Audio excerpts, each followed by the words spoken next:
When you're ready, you can begin. Hi, I'm Skye. I'm presenting my idea called Metz's Skye, which will be a short drama series, which each series will be different points in their lifetime aspects. So the first season will be like them as a teenager into the adulthood, where they go through their gender identity crisis, being kicked out of their home for being gay, and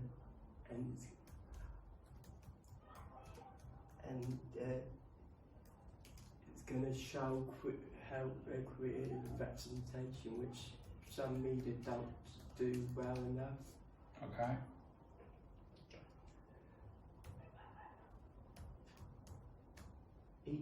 Each series will have 6 episodes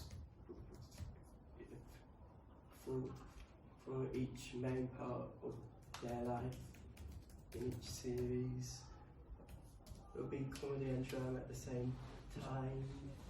My target audience is 15 to 27, male and other gendered, who are typically students and young teenagers who are part of the LGBT plus community or allies. It will help educate and make others feel safe being what they are. The themes are going to be support, hate, not being accepted, self-love, and loneliness, and being yourself, and friendship. Why I've chosen BBC Three is because they have quite accepting of outcasters like LGBT plus people with disabilities, which can show us in a good positive way. It'll be located near the similar show called Pulse, which goes into AIDS, LGBT issues, which is similar to my idea. The central story will be that Max, who is male to begin with, gets kicked out by his parents because they don't accept him for being gay. He goes and lives on the streets for a while until one day this drag queen meets him and gives him the chance to live with him and help him financially and help him through his gender identity, where he goes from being male to female and meets a possible relationship and does drag and changes her gender.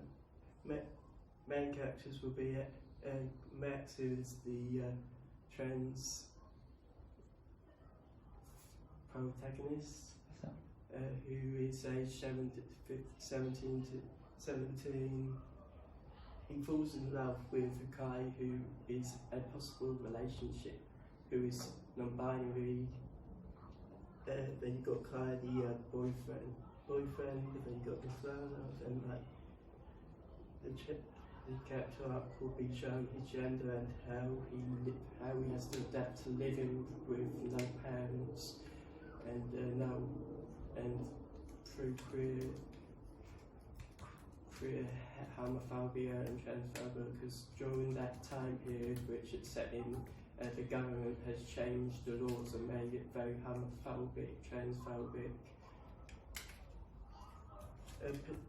Potential crew will be like new and experienced team who can show new abilities and who are part of the community who don't get recognised that often.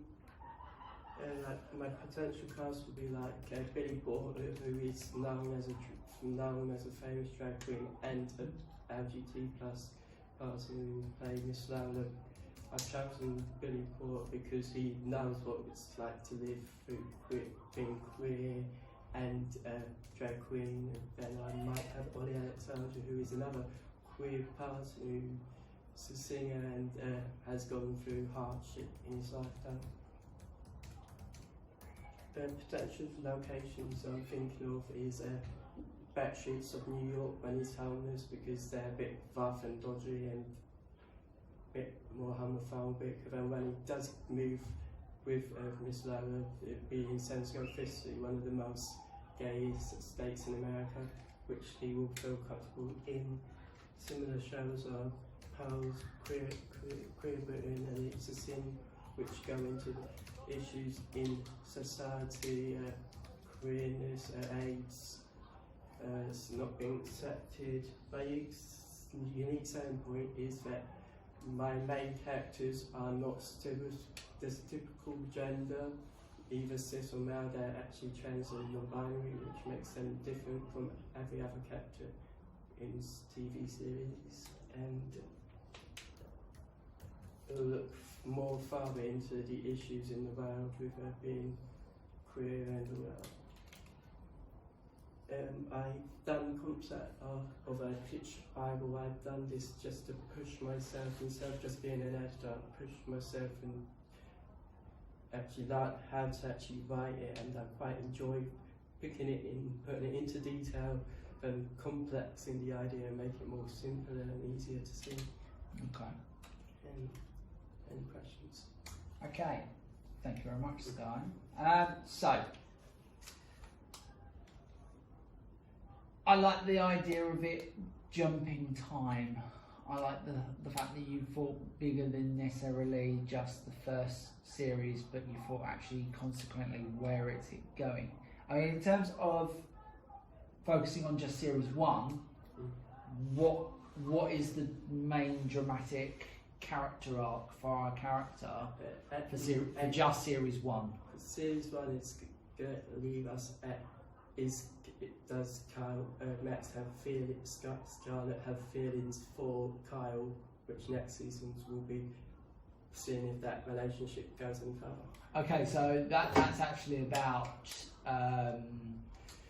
accepting your sexuality, kind of thing. Yeah. So in terms of season 2, where do you see the character arc then going for the character? So season 1 they've accepted their sexuality. What's season 2 going to be for the main character? Around the world and educating and creating a whole chosen family and helping young queer people in the world. Okay, so that's a big shift from that moment of I'm a teenager accepting my sexuality. Is going for daily testing for AIDS. Okay. Which the series after, the one who looks after Maxine, Scarlett and Kai develops AIDS, and they have to deal with the soon loss of Miss Lola. Right. Okay. Miss Lola. Yeah. I think your casting is great. Okay, I can understand completely why you've picked those queer performers in particular, and I like the fact that you've kind of thought about who you're casting with regards to what they can bring to the role, but also how they're being represented. Billy Porter in particular, how old is Billy Porter? 46. 46. So. Yet Miss Lola is how old? 27. 27. Yeah. Do you think that Billy Porter's going to be able to pull off? As I said, Billy Porter's an amazing performer, but do you think they're going to be able to de-age themselves by 20 years? Maybe if I edit her to Miss Lola's age to maybe 37. Okay. So raising the age of that character. Raising it up throughout the series, she ages up anyway. There's the same with Ollie Alexander as well. Ollie Alexander is no longer 17. He doesn't really look like a 17-year-old anymore. So again, how are you going to work that, particularly with the fact that that character being a teenager is going to be important as well? Well, like in It's a Sin, Ollie did actually play 17 to 18-year-old in that, so he's well known initially in that series. They play that age character, but that character ages quite quickly, as all the characters do. There's quite big time jumps with that. So I'm not saying that it's wrong in terms of casting. I'm just saying, in thinking about the age, we may need to think about casting, and maybe looking at other roles that those two could play.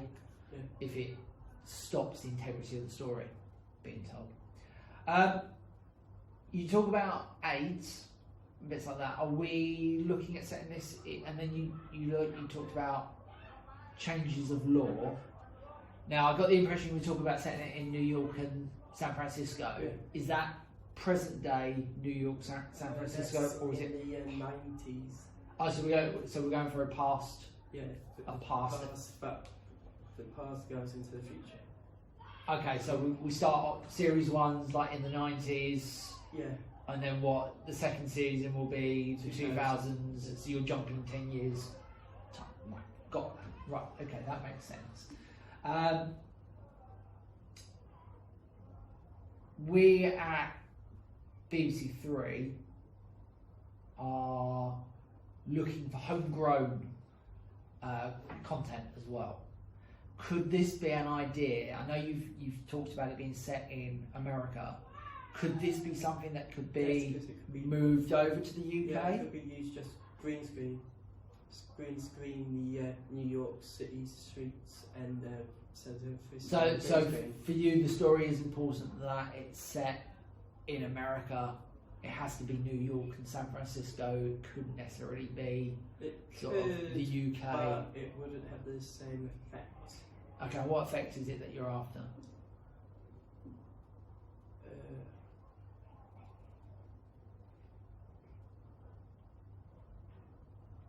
Is it more of a case of you don't necessarily want it to kind of be in comparison with It's a Sin, which was all set in the UK? Which was set in the UK. Okay, that's fine.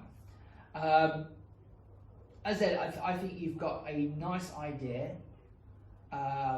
You've linked it with us here at BBC Three nicely. You've given me justification and evidence with regards to other programs. I like the fact that you've even thought about where you place that in terms of the schedules with other queer TV as such that appeals to the LGBTQ plus audience. So that's perfect. I think you've got a nice target audience, and you've thought about the age there, and you've got some lovely intentions in terms of making sure that you educate, that you make people feel safe, that you tell people actually it's good. So I think that's a nice. Positive, and it can also make more people be allies. Yeah, exactly. It raises awareness of it as well. So for people who are not necessarily within that community, it raises awareness and breaks down the barriers of normality for it, which I think is brilliant. I think you need to develop. I want to see more development with regards to your series and thinking about sort of those key arcs for those characters and where we're going. But I would be interested to hear more of it in a future pitch. So thank you very much, sir.